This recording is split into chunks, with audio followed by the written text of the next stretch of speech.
നമസ്കാരം സുഹൃത്തുക്കളെ, പുതിയൊരു വീഡിയോയിലേക്ക് എല്ലാവർക്കും സ്വാഗതം. ഇത് 100 ഡേയ്സ് ചാലഞ്ചിൻ്റെ 8th ഡേ ആണ്. സോ ഞാൻ ഈ ഒരാഴ്ച പഠിച്ചുകൊണ്ടിരിക്കുന്നത് പറഞ്ഞാൽ കോൺസ്റ്റിറ്റ്യൂഷനാണ് പഠിച്ചുകൊണ്ടിരിക്കുന്നത്. ഇത് ഈ സമയം എന്ന് പറഞ്ഞാൽ ഒരു 9:30 to 10:30 ആ ഒരു ടൈമാണ്, രാവിലത്തെ ടൈമാണ്. അതായത് എല്ലാവരും പോയി കഴിയുമ്പോൾ, ഹസ്ബൻഡ് പോയി, എല്ലാവരും പോയി കഴിഞ്ഞ് എല്ലാം ഒന്ന് സെറ്റിലായി കഴിഞ്ഞൊരു 1 അവർ കിട്ടത്തില്ലേ, ആ ഒരു 1 അവറിലാണ്. അപ്പോൾ ഞാൻ പഠിക്കുന്നതെന്ന് വെച്ചാൽ കോൺസ്റ്റിറ്റ്യൂഷൻ്റെ പാർലമെൻറ്റ് എടുത്തിട്ട് 2-3 ദിവസമായി, പക്ഷേ തീരുന്നില്ല. രാജ്യസഭ, ലോകസഭ, ഇങ്ങനെ കുറേ കാര്യങ്ങൾ ഒത്തിരി ഉള്ളതുകൊണ്ട് തീരുന്നില്ല. ഞാൻ PKയുടെ ഓൺലൈൻ ക്ലാസ്സസ് എടുത്തിട്ടുണ്ടായിരുന്നു. അതിനകത്താണെങ്കിൽ 8 ക്ലാസ്സസാണ് കൊടുത്തിരിക്കുന്നത്. അപ്പോൾ തീരുന്നില്ല. എന്നാലും ഞാൻ ഇപ്പോൾ പഠിച്ചുകൊണ്ടിരിക്കുന്നതെന്ന് പറഞ്ഞാൽ റെപ്രസെൻറ്റേഷൻ, രാജ്യസഭയുടെ റെപ്രസെൻറ്റേഷൻ, അതുപോലെ ഡ്യൂറേഷൻ, അങ്ങനത്തെ കാര്യങ്ങൾ, സ്പീക്കർ, പ്രോടൈം സ്പീക്കർ, ആ ഒരു ഏരിയയാണ് പഠിച്ചുകൊണ്ടിരിക്കുന്നത്. അപ്പോൾ കൊച്ചവിടെ നിൽപ്പുണ്ട് കേട്ടോ. ഞാനിപ്പോൾ ഡിസ്ക്വാളിഫിക്കേഷനാണ്, അത് കഴിഞ്ഞ് നോട്ട് എഴുതി. ഇത് ഷോർട്ട് നോട്ട്സാണ് കേട്ടോ എഴുതുന്നത്. അപ്പം ഓൾറെഡി PDF നോട്ടുണ്ട്, അതിൻ്റെ ഷോർട്ട് നോട്ട് എഴുതിയാണ് ഞാൻ പഠിക്കുന്നത്. കാരണം എഴുതുമ്പോഴത്തേക്കും എൻ്റെ മനസ്സിൽ കുറച്ച് കയറുന്നുണ്ട്. അപ്പോൾ അവളവിടെ നിന്ന് കുഞ്ഞ് കളിക്കുന്നുണ്ട്, ഞാൻ പഠിച്ചുകൊണ്ടിരിക്കുകയാണ്. അപ്പം ഇത് ഇപ്പോൾ ഒരു സമയം എന്ന് പറഞ്ഞാൽ ഒരു 3 o'clock ആയി. ഇപ്പോൾ രാവിലത്തെ ഒരു സെഷൻ കഴിഞ്ഞു, പിന്നെ കുഞ്ഞിറങ്ങിയപ്പോഴത്തേക്കും ഞാൻ പിന്നെ എന്താ ചെയ്തത്, ക്ലാസ് കേൾക്കുകയാണ് ചെയ്തത് കേട്ടോ. അത് കഴിഞ്ഞ് തത്വത്തിൻ്റെ കുറച്ച് മലയാളം നേരത്തെ പഠിച്ചായിരുന്നു, അപ്പോൾ അതൊന്ന് റിവിഷൻ ചെയ്തു. അത് കഴിഞ്ഞ് ഈ ഒരു ടൈം എന്ന് പറഞ്ഞാൽ ഒരു 4 to 5 ആ ഒരു ടൈമാണ് കേട്ടോ. ആ ഒരു ടൈം എന്ന് പറഞ്ഞാൽ ഞാൻ കുറച്ച് ടെലഗ്രാമിൽ നിന്ന് വൊക്കാബുലറി എഴുതി. ഇപ്പോൾ മലയാളം, മാത്സ്, ഇംഗ്ലീഷ് കറക്റ്റായിട്ട് ഫോളോ ചെയ്ത് വരുന്നുണ്ട് കുറച്ച് ദിവസമായിട്ട്, എല്ലാ ദിവസവും പഠിക്കുന്നുണ്ട്. അപ്പോൾ അവളവിടെ കുഞ്ഞവിടെ നിൽപ്പുണ്ട്, ഞാൻ എന്താ ഇവിടെ നിന്ന് എഴുതിക്കൊണ്ടിരിക്കുകയാണ്. അത് കഴിഞ്ഞപ്പോഴത്തേക്കും വേറൊരു കാര്യം ഞാൻ ചെയ്യുന്നത് എന്താണെന്ന് വെച്ചാൽ, നമ്മുടെ ഈ ഞാൻ എഴുതുന്ന മലയാളം വൊക്കാബുലറി എന്താണെന്ന് വെച്ചാൽ എൻ്റെ ഓൺ വോയിസിൽ റെക്കോർഡ് ചെയ്ത് വെക്കും, എന്നിട്ട് ഞാനത് കേൾക്കും.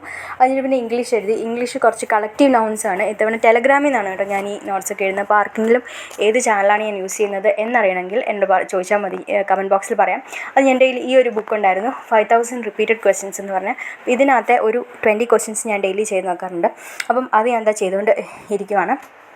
ഇതിൽ ഇത് വഴിയിൽ പുറത്തു വന്നിരിക്കുന്നുണ്ട് കേട്ടോ. അവളവിടെ കൊച്ചു നിൽപ്പുണ്ട്, ഞാൻ എന്താ എഴുതിക്കൊണ്ടിരിക്കുവാണ്. ക്വസ്റ്റ്യൻസ് ചെയ്ത് നോക്കിയപ്പോഴത്തേക്കും ഒരു 2-3 എണ്ണം തെറ്റിപ്പോയി. ഇംഗ്ലീഷ് എനിക്ക് വലിയൊരു കുഴപ്പമില്ലാത്ത സബ്ജക്റ്റാണ്, മാത്സും അങ്ങനെ വലിയൊരു കുഴപ്പമില്ല. പക്ഷേ മലയാളം ഇച്ചിരി ഒരു പാടാണ് കേട്ടോ. GK പോർഷൻസിനാണ് അപ്പോൾ എനിക്ക് കറക്റ്റായിട്ട് മാർക്ക് കിട്ടാത്തത്. അപ്പോൾ ഇംഗ്ലീഷിന് മാത്സ് കിട്ടും. മലയാളം ഇപ്പോൾ ഞാൻ ഇമ്പ്രൂവ് ചെയ്ത് വരുന്നുണ്ട്, ഇനി GK കൂടെ. ഇതിപ്പോൾ രാത്രി സമയമാണ്, അതായത് ഇപ്പോൾ സമയം എന്ന് പറയുന്നത് ഒരു 11 മണിയായി. ഇപ്പോൾ 10 ആയപ്പോഴത്തേക്കും കുഞ്ഞ് ഉറങ്ങിയായിരുന്നു. 10 to 11 ഞാൻ അവിടെ കൂടെ കിടന്ന് ഞാനൊന്ന് മയങ്ങിപ്പോയി. 11 ആയപ്പോൾ ഞാൻ കണ്ണ് തുറന്നു, എന്നിട്ട് എഴുന്നേറ്റ് വന്ന് പഠിക്കാനിരുന്നതാണ്. അപ്പം ഈ ഒരു പാർലമെൻറ്റിൻ്റെ കണ്ടിന്യൂഷൻ തന്നെയാണ് പഠിച്ചുകൊണ്ടിരിക്കുന്നത്. അപ്പോൾ എന്താ സംഭവം എന്ന് വെച്ചാൽ, നമുക്ക് കറക്റ്റായിട്ടൊരു ടൈം കിട്ടാത്തതുകൊണ്ട് കിട്ടുന്ന ടൈം യൂസ് ചെയ്യുന്നുണ്ട്. ഈ ഇത്രയും വലിയ പോർഷൻസ്, അതായത് എക്സിക്യൂട്ടീവ്, ജുഡീഷ്യറി, പിന്നെ ലെജിസ്ലേറ്റീവ് എന്ന് പറഞ്ഞാൽ ആ ഒരു പോർഷൻ വലിയൊരു പോർഷനാണ്. അതായതുകൊണ്ടാണ് അപ്പം എത്രയും വേഗം ഈ ഒരു പോർഷൻ തീർക്കണം, എന്നിട്ട് അടുത്ത പോർഷൻ എടുക്കണം എന്ന് വിചാരിക്കുന്നു. ഇന്നിപ്പോൾ ഓൾറെഡി തേഴ്സ്ഡേ ആയി, 2 ദിവസം കൂടെ കഴിഞ്ഞാൽ നമ്മുടെ ഈ ഒരു ഇത് കഴിയും. അതല്ലാതെ കുറേ പ്രശ്നം എന്ന് പറഞ്ഞാൽ, ഇനിയിപ്പോൾ ഇവിടെ അമ്പലങ്ങളിലൊക്കെ ഉത്സവമാണ്. അപ്പോൾ അത് എല്ലാം കൂടെ ആയിട്ട് അതിൻ്റെ ഇടയ്ക്ക് എങ്ങനെ പഠിക്കും എന്നുള്ള ഓരോ ടെൻഷനാണ്. ഇപ്പം ഈ ഒരു വീക്ക് കോൺസ്റ്റിറ്റ്യൂഷൻ എടുത്തിട്ട് അടുത്ത വീക്ക് എന്ന് പറഞ്ഞാൽ എക്കണോമിക്സ് എടുക്കും. അപ്പം ഞാൻ 11 ആയപ്പോൾ പഠിക്കായിരുന്നു. 11:30 ആയപ്പോൾ കുഞ്ഞ് എഴുന്നേറ്റു. പിന്നെ അവൾക്ക് ഫീഡ് ചെയ്തു, ഒരു അരമണിക്കൂർ അവിടെ അടുത്ത് കിടന്നു. അപ്പോൾ കുറേ ആൾക്കാർ എന്നോട് കമൻറ്റ് ചോദിക്കുന്നുണ്ട്, രാത്രി കുഞ്ഞ് എഴുന്നേക്കും, അപ്പോൾ എന്താ ചെയ്യുന്നതെന്ന്. അപ്പോൾ എന്താ ചെയ്യുന്നതെന്ന് വെച്ചാൽ, ഞാൻ ഫീഡ് ചെയ്യുമ്പോൾ എൻ്റെ ഫോൺ എൻ്റെ കൂടെ എടുക്കും. ഞാൻ പഠിച്ചുകൊണ്ടിരുന്ന പോർഷൻ ഫോട്ടോ എടുത്ത് എൻ്റെ ഫോണിൽ വെക്കും. ഫീഡ് ചെയ്തുകൊണ്ടിരിക്കുമ്പം ഞാൻ ഫോണിൽ ഫോട്ടോ നോക്കി പഠിക്കും. ഇതാണ് ഞാൻ ചെയ്യുന്നത്. അപ്പം കുറേ പേര് ചോദിച്ചിരുന്നു, ഫീഡ് ചെയ്യുമ്പോൾ എന്താ ഇടയ്ക്കിടയ്ക്ക് എഴുന്നേക്കും. അപ്പോൾ ഇടയ്ക്കിടയ്ക്ക് എഴുന്നേൽക്കുമ്പോൾ ഞാൻ ഇങ്ങനെയാണ് കേട്ടോ ചെയ്യുന്നത്. എൻ്റെ ഫോണിൽ ഞാൻ ഫോട്ടോ എടുത്തിട്ട് അത് ഞാൻ പഠിക്കുക ചെയ്യുന്നത്. പിന്നെ അവൾ ഉറങ്ങി കഴിയുമ്പോൾ ഞാൻ എഴുന്നേറ്റിരുന്നു. പക്ഷേ അടുത്ത സമയം നമ്മൾ ഉറങ്ങിപ്പോകാൻ സാധ്യതയുണ്ട്. അത് കഴിഞ്ഞ് പിന്നെ എനിക്കൊരു 2:30 കഴിഞ്ഞപ്പോഴത്തേക്കും പിന്നെ എനിക്ക് ഉറക്കം വന്നു. അപ്പം വേറൊരു ടിപ്പാണ്, എന്തെങ്കിലും സ്നാക്സ് എടുത്തുകൊണ്ട് തിന്നുകൊണ്ട് പഠിക്കുമ്പോഴത്തേക്കും നമുക്ക് ഉറക്കം വരത്തില്ല.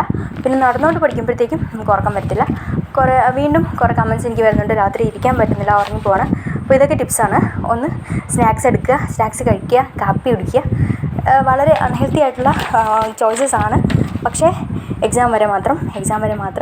കാരണം നമുക്ക് വേറെ ടൈമില്ല പഠിക്കാനായിട്ട്. അതുകൊണ്ട് എക്സാം വരെ മാത്രം ഇങ്ങനെയുള്ള ടിപ്സ് യൂസ് ചെയ്യാം. സ്നാക്ക് കഴിക്കുമ്പോൾ നമ്മൾ ആ ഒരു തിളങ്ങിയിരിക്കും, അങ്ങനെ ഉറക്കം വരത്തില്ല. പിന്നെ നമ്മൾക്ക് ചെയ്യാൻ പറ്റുന്നത് എന്തെന്ന് വെച്ചാൽ, നടന്നുകൊണ്ട് പഠിക്കുക. ഇതൊക്കെയാണ്. അപ്പം 3:30 വരെ ഏകദേശം ഞാൻ പഠിച്ചു, ഞാൻ കിടന്നു കേട്ടോ. അടുത്ത ദിവസം ഞാൻ ഒരുപാട് ലേറ്റായിട്ട് എഴുന്നേൽക്കത്തുള്ളൂ. അപ്പോൾ വീഡിയോ ഇഷ്ടമെങ്കിൽ ലൈക്ക്, ഷെയർ ആൻഡ് സബ്സ്ക്രൈബ്.